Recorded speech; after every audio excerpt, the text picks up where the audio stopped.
Next week is a very big one for Bitcoin. We're probably going to end up breaking above this triangular pattern and we're just below the EMA ribbons.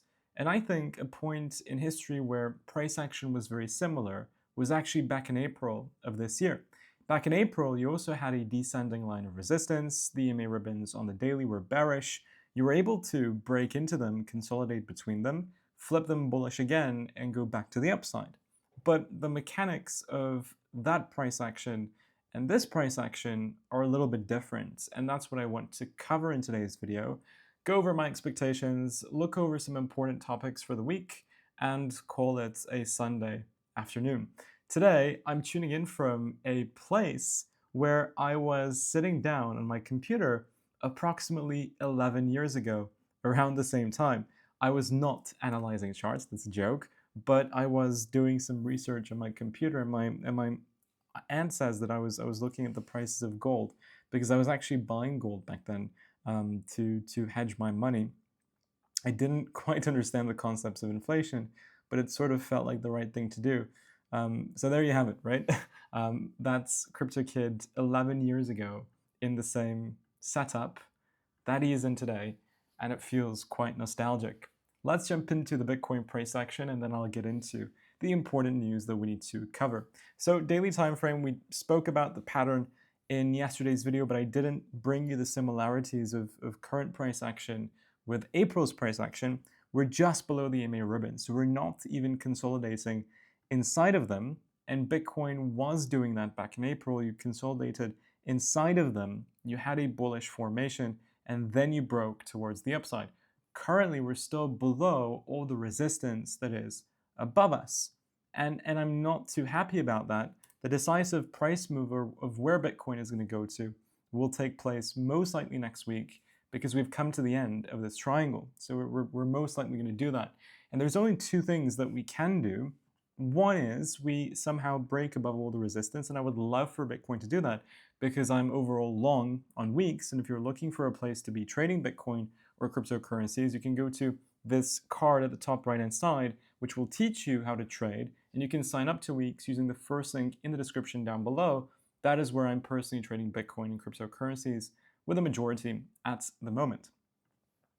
We need to break above that resistance. If we can do so, then now the 200 daily has moved to 107.9. This will probably end up shifting into the 107s to the upper 106 or maybe middle 106s by the time that we would get to it. But we have to break above this resistance first. And a confirmation of us breaking above this resistance to me is at the 90.5 to the 91 levels. I have a short position, a small short position open with a stop loss at 91.8. If you're in short positions, then I would consider 91.8 as your potential stop. That would identify that, okay, now more likely Bitcoin will go to the upside. That's for me the price that invalidates a bear case if we go above 91.8. And you are, yes, in some sort of way forming a triple/double bottom. You have to go above these resistances to confirm it. They're not confirmed until you break above the resistance above.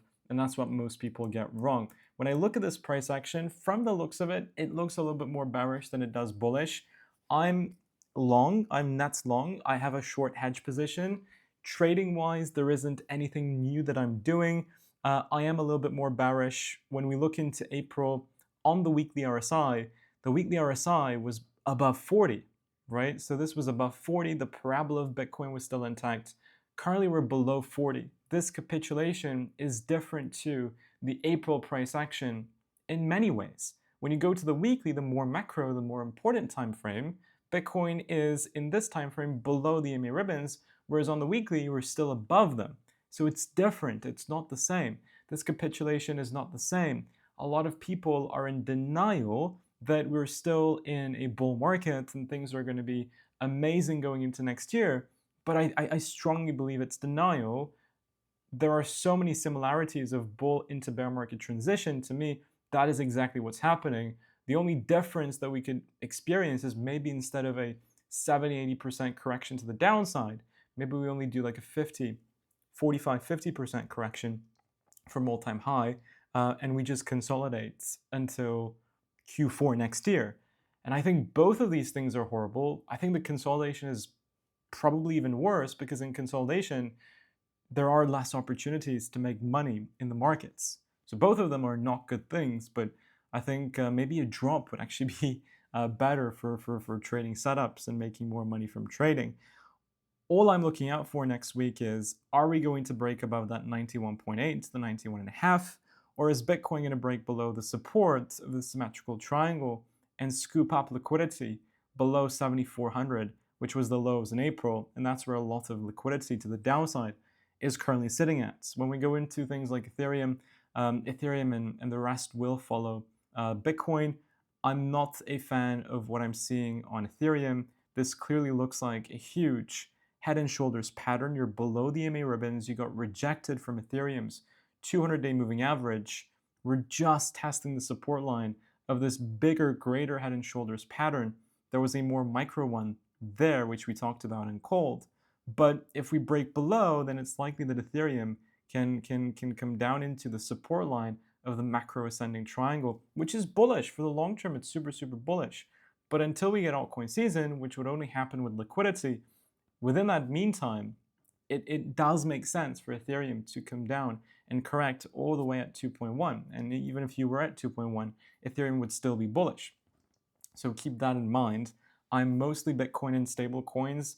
I do have some altcoins. Those altcoins that I have, they can come down lower. If they do, I won't sell. And I will add, depending on where we are, next year summer, has the ISM PMI data flip bullish again? Did we see all the liquidity measures that we were expecting to be released into the market? Have they been released into the market? If those things are check, check, check, I will start allocating into altcoins once more. Until then, I think it's better to be a pessimist, unfortunately, at this time for the short term than to be an optimist. For the macro, everybody's an optimist. We're all optimists for Bitcoin in the long term. That's non-negotiable. But for the shorter term to intermediate terms, I think pessimism is what wins. Speaking of pessimism, next year, one of Bitcoin's and crypto's biggest advocates, Bitcoin specifically, one of Bitcoin's biggest advocates are inside men in the Congress, in the Senate. Cynthia Lummis is not going to be running again for the Senate. She's been one of the longest running senators based off of my research. She was the person that introduced the Bitcoin strategic bill into Congress. We had high hopes that this would get through and America would actually buy Bitcoin. We got a lot of senior executive members giving us hints that that could be the case if Trump loses midterms in 2026, which looks like is the probability. Cynthia Lummis, one of our biggest supporters for Bitcoin, not running again. This jeopardizes the whole Bitcoin strategic reserve narrative of America buying Bitcoin fresh from the market. And it's sad. It's sad. We haven't passed any sort of crypto bill since Trump became president, apart from the Genius Act, but that's only for stable coins. And stable coins are nice and all, but stable coins are different to crypto and Bitcoin. I think they're a separate category. And we were promised to get pro-crypto legislation during Trump's administration. It's been a year now since President Trump has been the second-term president, and I just don't think we've seen enough net positives from their side.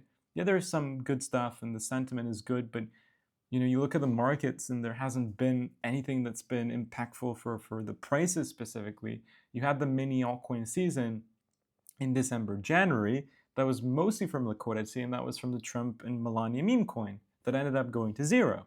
So has it been a net positive so far? I don't know. The strategic Bitcoin reserve was the biggest go-to for a big, big, big Bitcoin win by the end of Trump's presidency, and that's in jeopardy. And I thought I would mention that. Another important event taking place is most likely Saylor bought more fiat today than Bitcoin. He posted that the green dots beget orange dots. What does begets mean? It means that green dots lead to more Bitcoin in the future. So to me, this is a hint that Saylor has purchased more dollars instead of Bitcoin. He's done this before. He raised about $1.4 billion to cover 21 months worth of dividends for his preferred equities. He wants more cash, and he has to buy more cash. The MNAV from the last time I checked was still below 1.0. We can go to strategy.com and give it another check. I don't think MSTR investors are going to be happy with that. Another cash buy. Let's share screen once more. You can see that the MNAV of MSTR is sitting at 1.1. So below 1.00, they're forced to raise equity, raise capital from common A equity for cash instead of buying Bitcoin. We're around that number, and I think he's going to have to do it. He needs more cash on his balance sheet to make investors confident in the stock long term. But for the Bitcoin people that bought Strategy because of their more Bitcoin exposure per share, it's just better to buy Bitcoin at the moment than to buy Strategy. This is the market, and if we continue in a bear market, then Strategy is just not going to be as lucrative. And I think it's better to own Bitcoin now. And once the MNAV confirms another bullish momentum and uptrend, then it could make sense to buy MSTR then. Currently, I think personally Bitcoin is the better go-to option. Finally, we do actually have a bullish CFTC chair. That is the acting CFTC chair until a pro-crypto, another new pro-crypto SEC chair that got confirmed last week by the Senate. They will be announced and enacted in their position in 2026. In the meantime, we have somebody that's temporary. She's doing a very good job. She launched the Crypto Sprint Initiative, first ever listed spot crypto trading on US regulated exchanges, digital asset markets pilot program and tokenized collateral initiative, so on and so forth. But like I said, none of these political legislations or inactions have actually led to bullish price movements. I think something that will give us bullish price movement would be the Clarity Act, and that was promised for Thanksgiving, and then it was pushed to Christmas. Now we're looking at Q1 of 2026. If Trump loses the midterms and the bill for some reason isn't enacted by December next year, then I think we could lose the Clarity bill. I think we will get it. If we do, that will allow a lot of institutional capital to invest into altcoins. It would have completed a good foundational work, at least from policy side, during this administration's term. Foundationally, we would have made crypto more accessible, better from a legal perspective for companies, and maybe renewed a little bit of confidence in crypto through these things. And I think for the next bull market cycle, everything is looking more optimistic for the next bull market cycle. Currently, pessimism is the way, but when you zoom out, look into the next couple of years, yeah, then I think optimism is the way to go. So thank you so much for watching. Have a wonderful rest of your Sunday evening/afternoon, and I'll see you guys tomorrow on the Moon Show, Daily Crypto Live, and yet again, another Crypto Kid video. Bye-bye, guys.